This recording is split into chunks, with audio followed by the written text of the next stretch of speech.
என் வழக்கை உம்மிடம் எடுத்துரைத்தேன். இரக்கமே உருவானவரே, இறைவாக்கிய எரேமியா தன் வாழ்வில் தான் சந்தித்த அனைத்து சோதனைகள் வேதனைகளிலே உடைய தெய்வீக பாதுகாப்பு என்றும் தனக்கு உண்டு என்று நம்பினார். ஆண்டவர் வலிமை மிகுந்த போர் வீரனாய் என்னோடு இருக்கிறார்.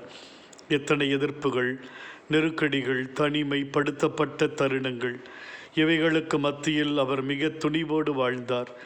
எந்த சூழ்நிலையிலும் அவர் அயர்ந்து போகவில்லை. என் தேவனின் வழிநடத்தல் தனக்கென்றும் உண்டு என்று நம்பினார். எத்தனை கஷ்டங்கள், துயரங்கள் வந்தாலும் நான் என் வழக்கை என் ஆண்டவரிடம் மட்டும் சொல்லுவேன். என் தேவன் ஒருவரால் மட்டும்தான் என் கஷ்டத்தை கேட்க முடியும், தீர்க்க முடியும்.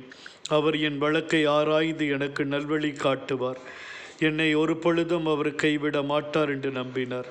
ஆண்டவர் எங்கள் வாழ்க்கையில் நம்ம சந்திக்கிற இடர்பாடுகள், துயரங்களுக்கு மத்தியில் எங்கள் வழக்கை நம்பிக்கையோடு உடைய திருப்பாதத்திலே நாங்கள் ஒப்புக்கொடுக்கிறோம்.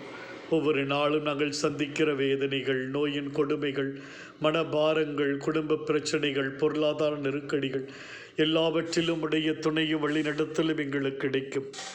தூய் ஆவியின் துணையில் எங்களை வைத்து பாதுகாப்பே. நல்ல பாதையிலே, நேர்மையான பாதைகளை வழிநடத்தி செல்வீர் என்று நம்பி எங்கள் வழக்கையும் இடம் ஒப்படைக்கிறோம்.